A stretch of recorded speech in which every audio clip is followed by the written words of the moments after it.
call the City of Apache Junction Work Center for November 4th, 2024 to order and ask everyone to put their cell phones on silence. Roll call. Mayor Wilson, Here. Vice Mayor Schroeder, Present. Councilmember Cross, Councilmember Cross. Oh, sorry. Here. Councilmember Heck, Here. Councilmember Johnson, Here. Councilmember Nesser, Present. Councilmember Suller. Here. You have a quorum, Your Honor. Thank you. Presentation, discussion of resolution number 24-38. Matt. Mr. Mayor, members of the council, this item I'll be very brief with. It's similar to the WIFA resolution that you heard 2 weeks ago and is on your consent agenda tomorrow evening, in that it gives us the authority to, if necessary, take out a loan from the Greater Arizona Development Authority for the purpose of purchasing state land for the Weeks Wash Regional Retention Project. We won't use both loans, but this gives authority to choose whichever one has the better terms when the state land parcel goes to auction. So that's why we're asking for this. When we brought the WIFA item forward, we did not, GATA was not telling us we needed this resolution. Shortly after, they said, oh, you do need a resolution. So that's why we're bringing it forward 2 weeks later. But Zach Sakis is here. If you have specific questions about GATA or anything related to this item, but other than that, we anticipate bringing this item for your approval in 2 weeks on the consent agenda. Okay. Any questions from the council? You said in 2 weeks or tomorrow night? Tomorrow night will be the WIFA one that you heard 2 weeks ago. Okay. Yeah. So, Matt, just be a matter of seeking which one has the, can offer the best in terms of Interest rate interest rates. And would be, yeah, the cost of borrowing. Yeah. Anyone else? Okay. Presentation, discussion of case number P 24-83-AM. Addison. Good evening, Mayor and Council members. My name is Addison Kaufman. Today I'm presenting P-24-83-AM. This is a text amendment to 1619 Accessory Dwelling Units per House Bill 2720. So a background, House Bill 2720 passed on May 21st. It is Arizona's response to the growing demand for ADUs. The bill places restrictions on how municipalities can regulate ADUs. 1619 must be amended by January 1st, 2025 to comply with state law. On October 8th, the Planning and Zoning public hearing voted 5-1, with one being absent. So these are the modifications to our text. Per House Bill 2720, we can no longer prohibit the use or advertisement of an ADU as a long-term rental. We can also no longer require a pre-existing relationship between the owner and occupant. We can no longer require the design or finish of an ADU to match the main structure. It prohibits implementing regulations for ADUs that are stricter than single-family residential zoning, as well as the side and rear setbacks cannot exceed 5 feet.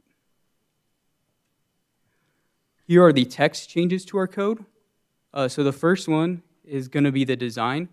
So previously, or our current code reads that accessory dwelling units may be attached, or directly accessible from the primary dwelling unit.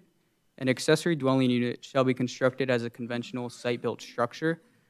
The code said that complements and is consistent with or improves upon the main building's design and building materials as determined by the director or designee. So we can no longer require the design to match or complement the main structure. So the new code reads, it is recommended that the design of the building complements and is consistent with or improves upon the main building's design and building materials. Another change is we can no longer require pre-existing relationships. So our current code reads that an accessory dwelling unit may be used to accommodate family, friends, guests, personal caretaker, or property caretaker. That line of text will be removed as we can no longer require the pre-existing relationships. Another change is height. So currently, the maximum height for an accessory dwelling unit cannot exceed 25 feet.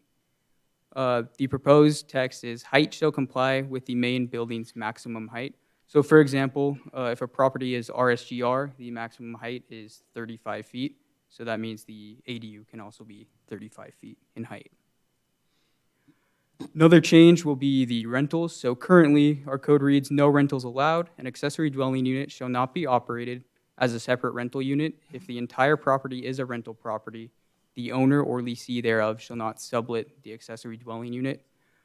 So the proposed text is rentals allowed. An accessory dwelling unit shall be permitted to be operated as a separate rental unit for long-term housing.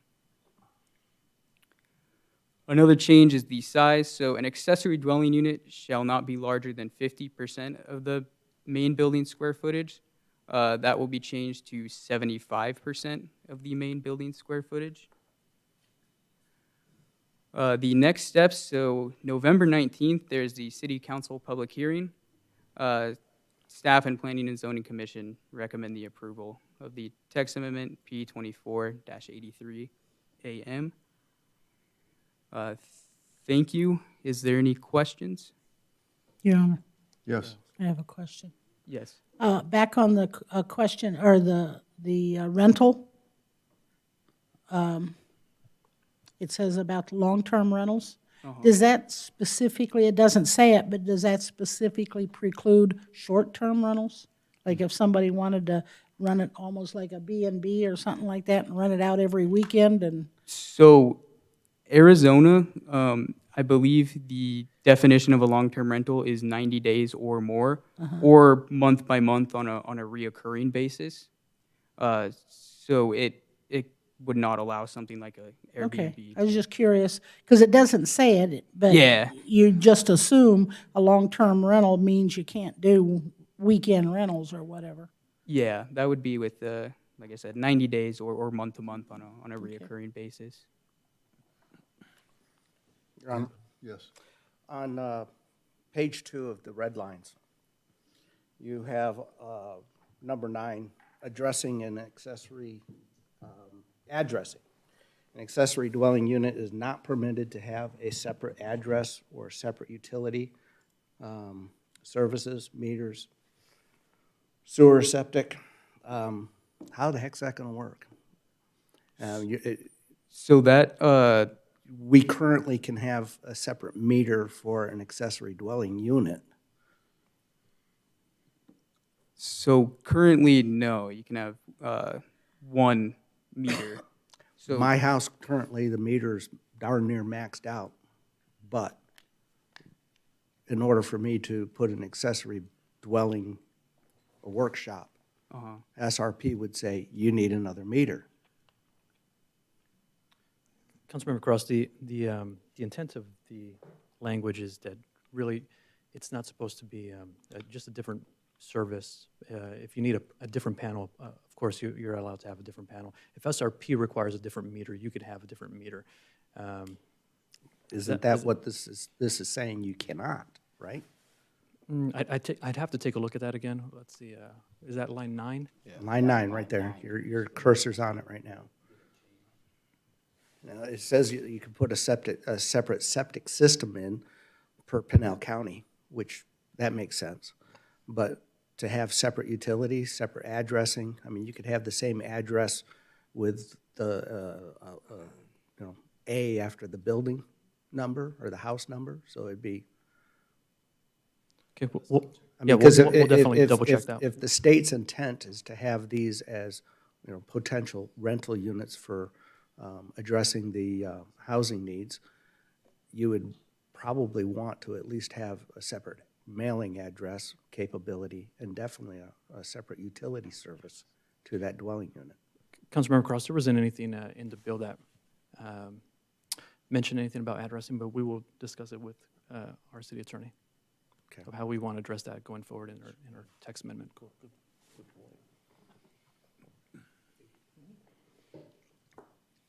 Anyone else? Thank you. you're welcome. Thank you. Mr. Mayor? Yes. I have one correction from item number 1, if I can just mention it. Evie pointed out to me that the GATA resolution is on tomorrow night's consent agenda with the WIFA resolution. So we must have when going through agenda review, they're so similar, we decided to put it on consent agenda. So I just want to clarify that. Okay. That's fine. Presentation, discussion of case P-24-84-AM.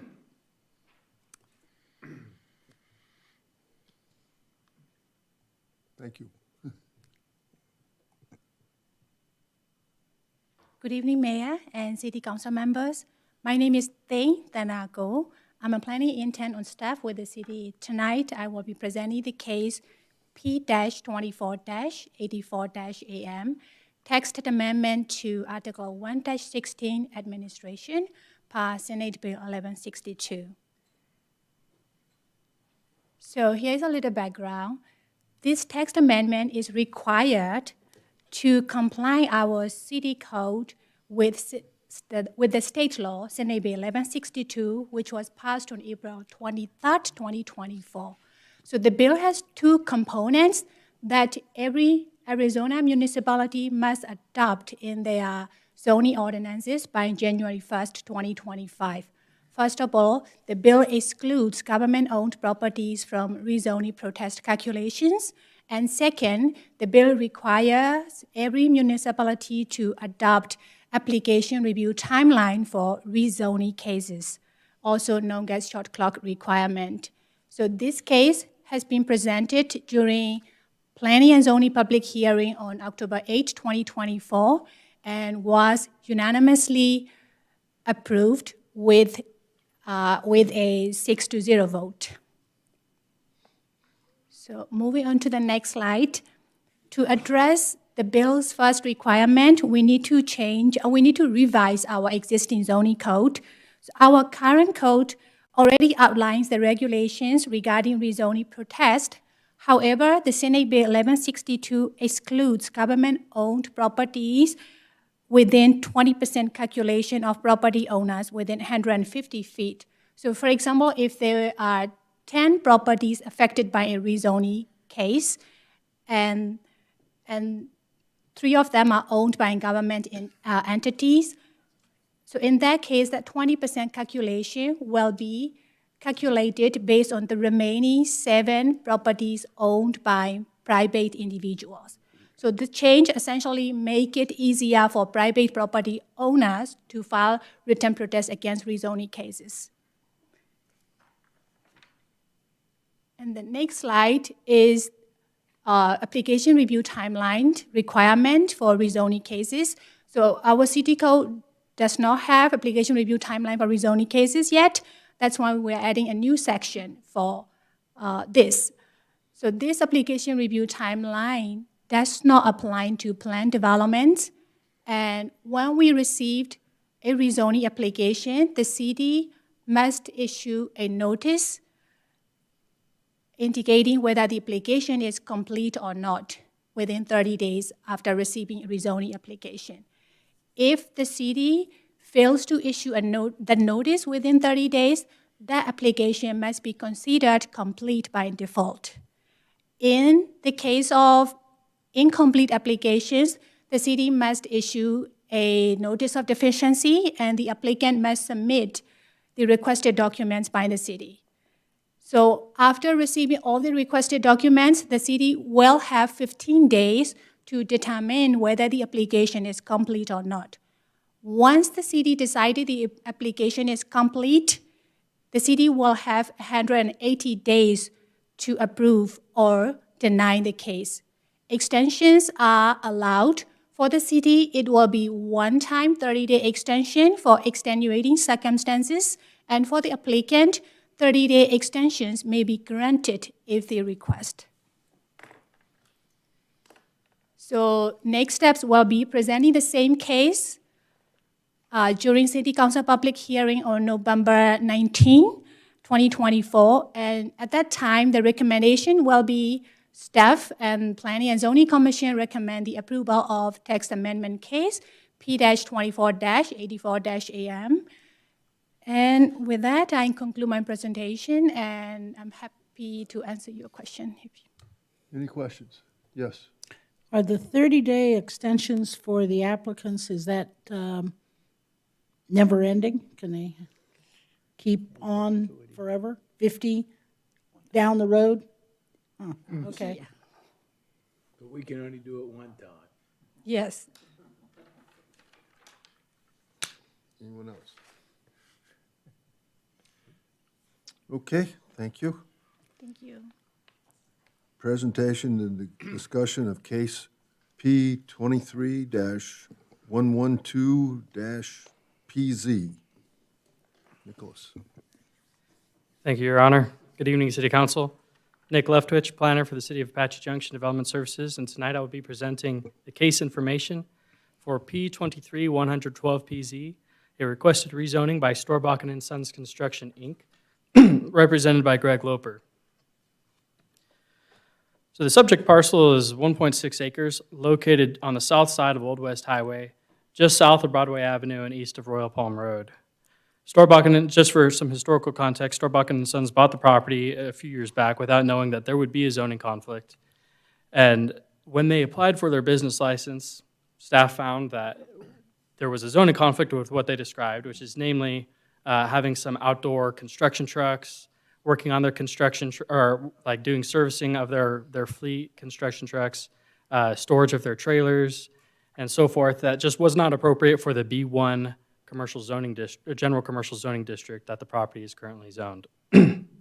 So at that time, we had met with them and proposed a variety of options, some of which, in order to correct the zoning violation, some of which, of course, would be either to relocate, one of which would be to potentially get the property rezoned to an appropriate zoning district.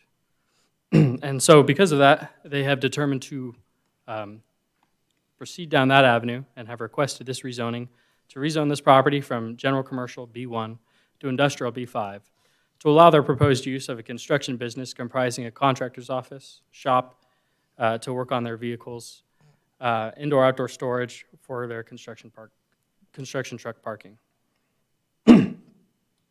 So this here is a map of the zoning context of the area. There is commercial to the north across Old West Highway, and then there is multifamily residential to both the west and to the east. The east is a site currently undeveloped, but they are in the process of getting their final plot approved, and they hope to begin construction soon. And then to the south, we have a single-family residential, the Palm Springs subdivision. Zooming out a little bit, we can see the general plan land use map. The immediate area is just as I described, but we do see some similar industrial uses as we proceed further south along Old West Highway and east towards Tomahawk. This here is the applicant's provided site plan, which has their one office and garage building and the rest of the yard that they use to park their trailers and trucks. So although no further development is proposed within this project, we see this rezoning as a chance and an opportunity in order to improve the site, bring it to modern development standards.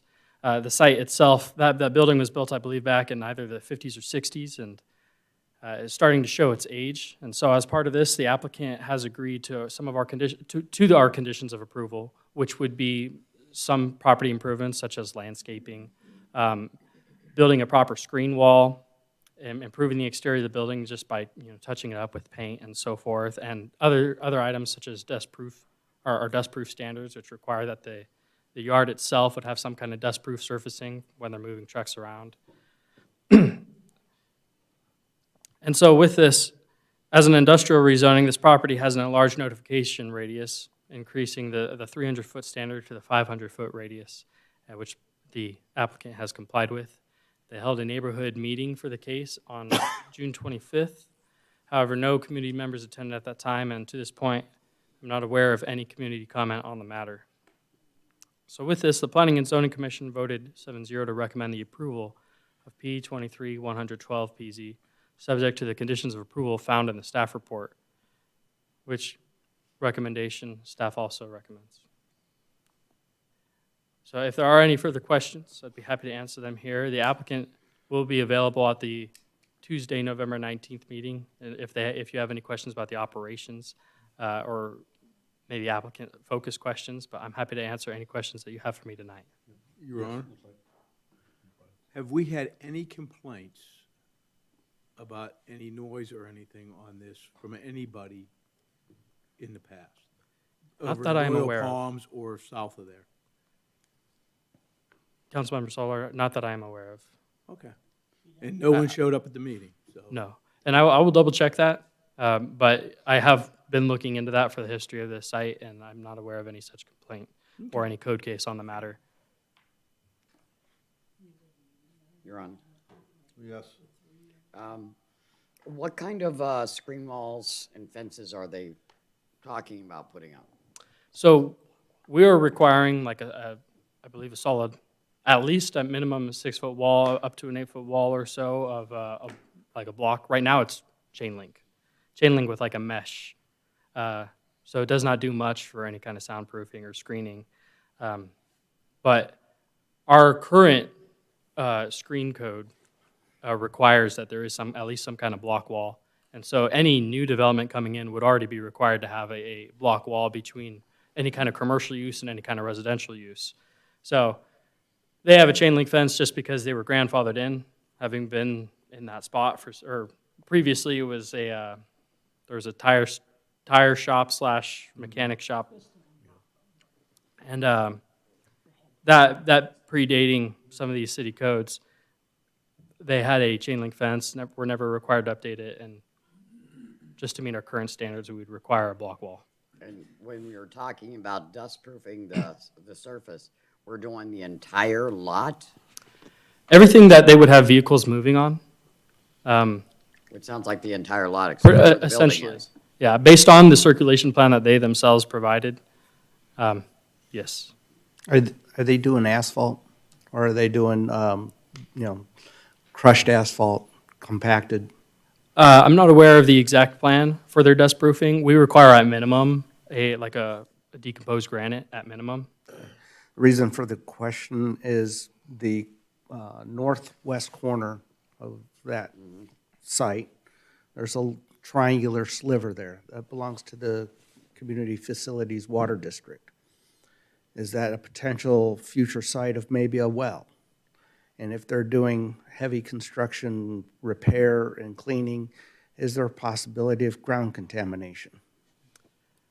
If I can just, thank you, Councilmember Cross, if I could get your clarification, are you referring to this property which is owned by the Water facilities? water facilities, or are you referring to the corner that is on their own site? No, the first, the little one right there. So they will not be touching this corner since it I is real- outside their property boundaries? I realize that, but Okay. what I'm saying is if that's the water district's property, it may be potential well site in the future. Do we want heavy construction, changing oil, things like that occurring over the top of a potential well site? That's my question. What is there going to be any parameters put in place for potential ground contamination? We will check with the water district on that matter. That would be great. Yeah. I don't think there's any plans right now. They had not Right now, indicated any but- concerns. They were involved in the review process of this, but we will check with them on this specific matter, bring it to their attention. Okay, thank you. My question was, when I was talking about the dust proof and everything, you just mentioned decomposed granite, and it's in this that the recommendation was not just decomposed granite or gravel. You're right. In that case, that would have been a standard proposed by our city engineer, in which case we would adhere to that. If there is a higher standard being proposed in order to improve the site, then in that case, that would be the case. Yeah, Apologize for that. It's on Yeah, it's on page 7. It says driveway and driveway apron. The driveway and driveway apron shall be an improved surface, not just decomposed granite or gravel. Oh, I understand. So the driveway specifically, that doesn't have to do with the dust proofing of the entire site per se, but that does have to do with what we call and what we consider a commercial driveway. So the driveway apron specifically is the entrance along Old West Highway, and our city engineer with Public Works had reviewed that and said in order for this to meet in order for this to meet our proper driveway standards, the entrance to the site itself has to be of a higher standard than just decomposed granite. The The site itself, in terms of the yard and the field and the inner circulation of it, does not have to be decomposed granite, but a driveway, which is where the majority of the turning and the friction on the ground is, to meet our commercial driveway standards, has to be of a higher standard of material. I'm more concerned about where they work on the vehicles. Understood. Having a better surface so we don't have it being porous and going down into our ground. Understood, and that is, we can, or at your discretion, we can require that as part of the zoning conditions of approval. Yes. Nick, regarding the existing 1,380 square foot building on there, their plan is to make that an office and a shop, like a repair shop area, is that right? As far as you know? Your Honor, Councilmember Heck, they plan for it to just be a shop for their own fleet maintenance. They don't plan for it to be a public, like Oh, no, a it's just, commercial. it doesn't, it's not very large. Yes. Was in there before, and it's not very large. I don't know how much. They're gonna have some of that heavy equipment inside there, but as far as you know, they are not planning to add any more building to the, They have not indicated any expansion. To our understanding, it meets their needs. Right now, it's primarily, there's a pretty large canopy that they do their work under. And then the building, as you said, the office itself is fairly small. So, and then one other, they're not gonna have vehicles in and out all night long. This will be after hours, they'll be shut down. that is what they have indicated. It was one of the questions that was brought up at the Planning and Zoning Commission, and the representative said that they They are adhere to definitely- pretty standard business hours. Not necessarily 9 to 5, but standard business hours. They don't operate after dark typically, so. Just for, those are belly dumpers, full Um, semis. Right. I got one more question. What's the lot now? What's it made of, where the trucks are parked in there? Just dirt? Excuse me, Councilmember Solar, could you repeat that question? Where the trucks are parked in this photo, what's that lot made of right now? Is that just desert, dirt? What is it? A great deal of it is dirt. They have put down at least some kind of, I think, a crushed asphalt surface, but we would require that the site is. We haven't had the chance to review how they have dust-proofed it. So when they're making these improvements, we'll actually be able to review it and make sure that they dust-proof it according to the And they've city already been ordinance. changing oil and doing all that stuff on this lot since they've owned it, correct? Yeah, Yes, they're doing it in that is the our years. understanding. They've been doing it for years. They're doing it in the building.